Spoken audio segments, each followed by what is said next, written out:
안녕하세요. 오늘도 사연살롱을 찾아주셔서 감사합니다. 20대 후반 여자입니다. 다들 결혼 준비하면서 이래저래 갈등 때문에 힘들다고 들었어요. 이런 황당한 이유로 파혼하게 될 거라고는 상상도 못했습니다. 저는 대학 졸업 후 마케팅 회사를 다니고 있었어요. 직장 동료의 소개팅을 대신 나가게 되었는데요. 그저 커피나 한 잔 마시고 올 생각으로 나간 자리에서 그를 만나게 되었어요. 제가 소개팅 대타로 나온 줄 알면서도 그 사람은 끝까지 최선을 다하더라고요. 그런 모습에 호감을 느꼈고 몇 차례 더 만남 후 교제를 시작했어요. 음식 취향도 비슷하고 관심사도 비슷하다 보니 카페에서 수다 떨기 시작하면 두세 시간은 훌쩍 가기 마련이었죠. 이 남자 결혼하면 적어도 심심하지는 않겠다는 생각이 들었어요.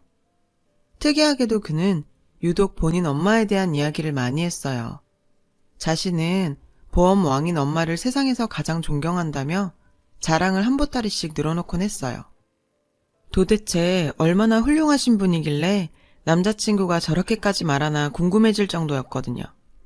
3년을 뜨겁게 사귀고 저희는 결혼을 약속하게 되었습니다. 그가 그렇게도 자랑하던 보험왕 예비시어머니를 처음 만나 뵙게 되었어요. 예비시어머니께서는 보험왕답게 처음 만남부터 남다르셨죠. 어머, 얘기 많이 들었다. 네가 지영이구나. 너 보험은 얼마나 들어놨니? 갑작스러운 질문에 제가 당황하자 예비 시아버지께서는 이런 자리에서 무슨 이야기냐며 눈치를 주셨어요. 예비 시모도 머쓱해 하시며 웃어 넘기시더라고요. 이때까지만 해도 그저 어머님의 직업병이겠거니 생각하면서 대수롭지 않게 생각했었어요. 이게 시작이라고는 생각도 못한 채로 말이죠. 식사가 끝나고 남자친구의 집으로 가게 되었죠. 들어서는 순간 여기가 보험왕의 집이라는 걸 바로 알아차릴 수 있을 만큼의 수많은 트로피들이 진열되어 있었어요. 예비시모께서는 보험왕이라는 타이틀에 굉장한 자부심을 가지고 있으시더라고요. 얘야, 이거 한번 봐라. 내가 처음 받은 보험왕 트로피다. 예비시모의 트로피 자랑은 끊일 줄을 몰랐고 가방에서 서류 하나를 꺼내더니 내미셨죠. 너 아까 보니까 안보험이 없는 것 같아서 내가 특별히 조건 좋게 해서 하나 설계해주마. 월 8만 원이면 되니까 너도 부담은 없을 거야. 요즘은 젊은 사람들도 안보험은 필수로 있어야 한다며 안보험을 추천하셨어요. 저도 결혼 앞두고 안보험 하나쯤은 있어야 한다고 생각하고 있던 차라 좋은 마음으로 가입하게 되었어요. 예비 시부모님과 첫 만남 이후 결혼 준비를 하면서도 뭔가 마음속 한구석에 찜찜함을 지울 수가 없었는데요. 그건 바로 예비 시어머니께서 상견례 자리에서도 보험 이야기를 하지 않으실까에 대한 걱정이었어요. 그리고 상견례 날 예비 시모께서는 여지없이 저희 부모님께 보험 이야기를 하셨죠. 저희 부모님께서도 많이 당황하신 것 같았지만 제가 이리저리 말 돌리면서 무사히 상견례를 마칠 수 있었어요. 아니, 정확히는 무사히 마쳤다고 생각하고 지나가게 되었죠. 그 후로도 예비시모의 보험 가입 요구는 계속되었어요. 하루는 회사에서 일하고 있는데 예비시모께서 회사 근처에 오셨다면서 점심을 함께 먹게 되었어요. 애기야, 어서 오거라. 아들밖에 없는 내가 이렇게 딸자식 같은 며느라기가 생기게 돼서 얼마나 좋은지 모르겠구나. 다름이 아니라 요번에 내가 알아보다 보니까 너 우리 진우랑 결혼하면 바로 아기도 가져야 하지 않겠니? 우리 손주를 위한 베이비 보험 하나 들어놓는 게 어떻니? 앉자마자 또 보험 이야기를 하시는 거예요. 저는 평소 보험 가입 전화를 받으면 듣지도 않고 끊어버렸었거든요. 시어머니가 되실 분이라 정말 어떻게 대처해야 할지 혼란스러웠어요. 계속 의미 없는 보험 가입을 할 수도 없는 노릇이고 남자친구에게 이 문제에 대해 진지하게 얘기해봤어요. 자기야, 사실은 말이야. 어머님께서 전화하셔서 또 보험 가입을 하라고 하시는데 내가 월급이 엄청나게 많은 것도 아니고 지금 들어가는 보험만 해도 너무 부담스러워서 내가 거절하는 것보다 자기가 어머님께 좀 말씀드리면 안 되겠어? 남자친구는 자신이 잘 말씀드리겠다며 저를 달랬어요. 그 덕분인지 그 후로 예비 시모로부터의 전화는 오지 않았어요. 그렇게 시간이 흘러 어느새 웨딩 촬영까지 마치고 결혼이 임박해올 즈음 친정엄마가 저를 불러 앉히시더라고요. 지영아, 이걸 말해야 할지 고민 많이 했는데 넌 알고 있어야 할 것 같아서. 엄마는 망설이며 힘겹게 입을 뗐어요. 그 내용은 정말 상상도 못 해본 황당한 이야기였죠. 상견례가 끝난 이후 예비시모께서는 저희 엄마한테 전화를 했고 보험 가입을 권했다고 하더군요. 남들 부탁도 들어주는 판에 사돈 부탁 하나 못 들어주겠냐는 마음으로 엄마 아빠 모두 보험을 하나씩 가입했다고 했어요. 여기까지만 하셨어도 이렇게까지 되는 일은 없었을 텐데. 예비 시모는 그 후 지속적으로 연락해서 보험을 권유했고 엄마도 계속되는 보험 가입 요구에 난감해 하셨답니다. 그리고 진짜 황당했던 건 따로 있었어요. 그런 보험 가입 요구를 단지 친정 부모님들에게만 한 게 아니었어요.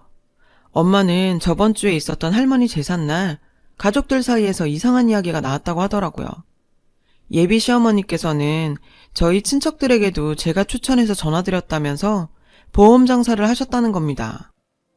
재수씨, 지영이 예비 시모 될 사람 뭐 하는 사람입니까? 보험 있다고 하는데도 매일매일 전화해서 보험 가입하라는 통에 노이로제 걸릴 지경이에요. 지영이가 추천해서 전화했다고 하니 안 받을 수도 없고. 아이고, 징하네요, 징해. 큰아버지께서는 저렇게 징한 사람 처음 봤다면서 혀를 내두를 정도였다고 하더라고요. 혹시라도 조카 혼사길에 방해가 될까 싶어 있는 보험까지 해지하시고 새로 보험 들었다고요. 큰아버지뿐만 아니라 고모, 삼촌, 심지어 제 사촌 오빠 동생들에게까지 전화해서 가입 권유를 했다고 하니 도대체 저희 친척들 번호는 어떻게 알고 전화를 한 건지. 아무리 그래도 아직 예비 며느리에 얼굴도 본 적 없는 친척들에게까지 전화해서 보험을 파는 예비 시모의 모습에 정말 정이 딱 떨어지더라고요.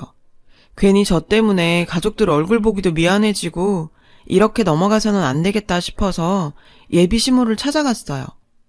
제가 찾아갔을 때도 보험 팔고 계신지 연신 전화통을 붙잡고 계셨고 30분이 지나서야 얘기를 나눌 수 있었는데요. 무슨 일이니 갑자기? 갑자기 찾아온 예비 며느리의 모습에 약간은 당황한 듯한 모습이었어요. 어머님, 단도직입적으로 물을게요. 저희 친척들한테도 보험 가입하라고 전화하셨어요? 도대체 어디서 저희 친척 번호를 아시고 전화하신 거예요? 예비 시모께서는 청첩장 명부에 적힌 번호를 보고 전화 돌렸다고 하는데 나중에 알고 보니 저희 가족들뿐만 아니라 제 친구들이나 회사 동료들한테도 제 이름 대면서 연락했었더라고요. 너? 지금 네 시엠이 될 사람한테 무슨 짓이야? 아무리 그래도 이렇게 와서 큰소리 내는 게 어딨니? 이제 우리도 가족들 사이인데 너희 친척도 다 가족 아니니? 가족들끼리 좋은 거 추천해줄 수도 있는 거지. 어머님, 제가 추천해서 전화했다고 하셨다면서요. 제가 언제 어머님한테 저희 가족들한테 보험 추천하라고 했어요. 제가 보험 3개나 가입해드렸잖아요. 저희 부모님께서도 멀쩡히 잘 들고 있던 보험 해약하고 어머님 도와드린다고 보험 넣어드렸잖아요. 그런데 사촌 친척들한테까지 그러시는 건 해도 너무한 거 아닌가요? 제가 추천해서 전화했다고 하는데 그분들은 끊지도 못하고 저는 그 사람들한테 뭐가 돼요. 결혼 전에 얼굴도 모르는 사이에 이러시는 건 저는 신뢰라고 생각해요. 예비 시모께서는 본인이 뭘 잘못했냐며 오히려 역정을 내셨고 그 모습에 이런 사람을 내 시모로 모셔야 한다고 생각하니 이 결혼을 꼭 해야 하나 싶은 생각이 들더라고요. 정말 네가 이런 애인지 정말 몰랐다. 겨우 이런 일 가지고 시엠이 될 사람한테 소리나 지르고 너 이런 거 진우는 알고 있니? 아휴 정말 말세다 말세. 그때 마침 남자친구가 퇴근해서 집에 들어왔어요. 자기 엄마와 제가 큰 소리 내는 모습을 보고는 다짜고짜 저에게 버럭 화를 냈어요. 야, 너 미쳤어? 네가 왜 우리 엄마한테 그렇게 큰 소리를 화를 내고 있는 건데? 아무리 그래도 네가 그러면 안 되지. 남자친구는 자초지종도 묻지 않고 무조건 제가 잘못했다며 화를 내는 거예요. 간신히 잡고 있던 제 이성의 끈이 뚝 하고 끊어져 버렸고 저도 더 이상 눈에 뵈는 게 없어졌어요. 넌 너희 엄마가 무슨 짓 한지는 알고 나한테 화내는 거야? 너 한 달 뒤에 내 남편 될 사람 아니야? 이런 일을 봤으면 적어도 나한테 무슨 일인지는 물어봐야지. 너희 엄마? 너 지금 이거 선 넘는 거야? 예비시모는 본인이 보험 설계사로서 며느리 될 사람 집안도 직접 관리해주겠다고 좋은 뜻으로 나선 거라더군요. 자기니까 이 정도 조건으로 보험 가입시켜준 거지 어디 가서 돈 줘도 못 드는 보험이라며 오히려 제 행동이 이상하다고 하는 거예요. 어휴, 좋은 조건이야? 차도 없는 사람한테 운전자 특약 넣어놓는 게 좋은 조건이에요? 멀쩡히 잘 넣고 있던 보험도 해지시키고 보험 들라고 했으면 적어도 조건이라도 좋게 넣어주지. 쓸데없는 거 덕지덕지 붙여서 그 비싼 보험 들게 하셨나요? 저희 친정아빠가 가입한 보험이 너무 비싼 것 같아 세부 내역을 살펴보니 전혀 필요도 없는 특약들로 도배되어 있었고 심지어 차도 없는 제 사촌동생의 보험은 운전자 관련 보험으로 가득 차 있었대요. 제 이야기를 듣던 예비시모는 아들 눈치를 보며 말을 이어가더라고요. 아니, 그게 아니라 미리미리 대비한 거지. 보험이 뭐니? 대비하는 거 아니겠어?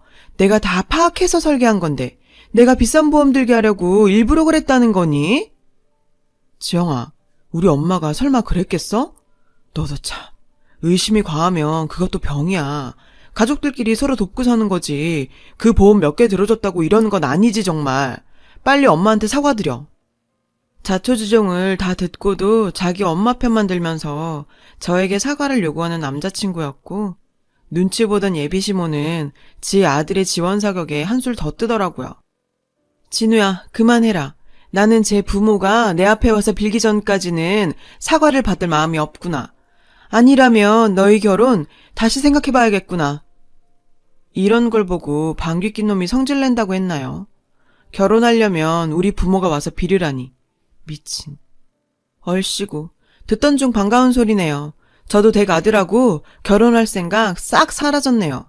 결혼하기 전에 당신네가 어떤 사람들인지 알게 돼서 오히려 다행이에요. 결혼을 빌미로 저를 겁주려고 하던 예비시모와 남자친구는 제 파혼 선언에 순간 망부석이 되었고 그제서야 남자친구는 상황 파악이 되는 듯 했는데요. 지영아, 그게 무슨 말이야. 엄마가 그냥 화가 나서 한 말 가지고 결혼을 안 한다니. 너도 그냥 화가 나서 한 말이지? 우리 엄마도 잘못한 거 알고 있을 거야. 내가 대신 사과할게. 방금까지 자기 엄마한테 사과하라던 인간이 제 파혼 선언에 벌벌 기면서 사과한다니. 내가 평생을 함께 가기로 약속한 인간이 겨우 이런 인간이었나 싶어 지난 3년이 후회됐어요. 저런 집안이랑 결혼으로 엮이지 않은 건 다행이었지만 결혼 한 달 앞둔 상황에서 파혼은 저에게도 많은 정리가 필요했어요. 보험팔이 그 여자 때문에 가입한 보험들 다 해지하고 금전적으로도 보상해드리면서 알아보다 보니 정말 그 여자 보험팔이가 아니라 거의 사기꾼이더라고요. 차도 없는 애한테 운전 특약을 넣은 것도 모자라 암보험에 골절비 특약이라니. 이건 그냥 넘어가면 안 되겠다 싶어서 보험회사로 전화해서 따져 물었더니 몇 시간 지나지 않아 그 여자한테 전화가 왔더군요. 야, 파혼했기로 써니 보험을 다 철회해? 그리고 내가 사기를 쳐? 너 정말 미쳤어? 나 이번에 보험왕 못 되면 너 진짜 가만 안 둘 거야. 내가 너 인생 다 망가뜨릴 거야. 참, 아직까지 상황 파악도 안 되는 그 여자는 사과는커녕 자기 보험왕 떨어지면 가만두지 않겠다며 협박질을 해댔는데요. 자기가 무슨 짓을 하고 있는지도 모른 채 말이죠. 말씀 다 하셨어요? 지금까지 녹취 다 됐고요. 당신 나 방금 협박한 거 맞죠?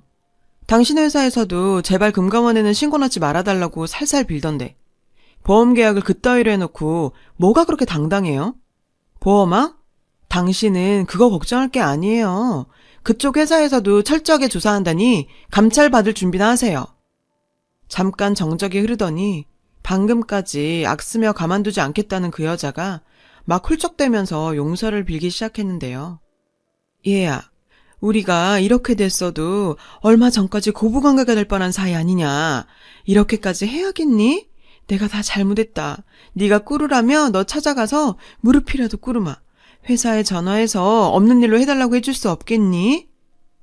참, 이제 와서 비참하게 매달리는 꼴이라니. 용서해주기는커녕 정말 꿀밤이라도 한 대 치고 싶더군요. 저는 또 다른 피해자를 막기 위해 그 여자를 금감원에 신고하고 본사에 필요한 서류들도 보냈어요. 저를 협박한 녹취로 고소해버렸고요. 얼마 지나지 않아 감찰 결과가 나왔는데 그 여자는 보험왕이 되기 위해 계약 내용도 계약자에게 제대로 알리지도 않았고 필요도 없는 특약 끼워넣기 계약으로 보험료를 뻥튀게 해왔던 걸로 밝혀지면서 보험왕은커녕 회사로부터 소송까지 당하게 되었다고 들었어요. 제 협박건에 대해서도 제가 합의해주지 않았거든요. 벌금형을 받게 되었는데 아직도 그 여자가 제 이름 팔아서 가족들에게 사기보험 가입하게 한 것만 생각하면 분이 다 풀리지가 않네요. 파혼한 지도 벌써 6개월이 지났는데 지금 생각해봐도 그런 여자가 제 시어머니가 됐다고 생각하면 소름이 돋는데요. 그 여자한테 꼭 한마디만 전하고 싶네요.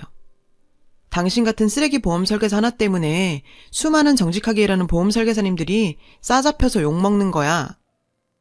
각자의 자리에서 정직하게 열심히 일하는 분들도 많은데 그분들이 인정받고 잘 사는 세상이 되었으면 좋겠습니다.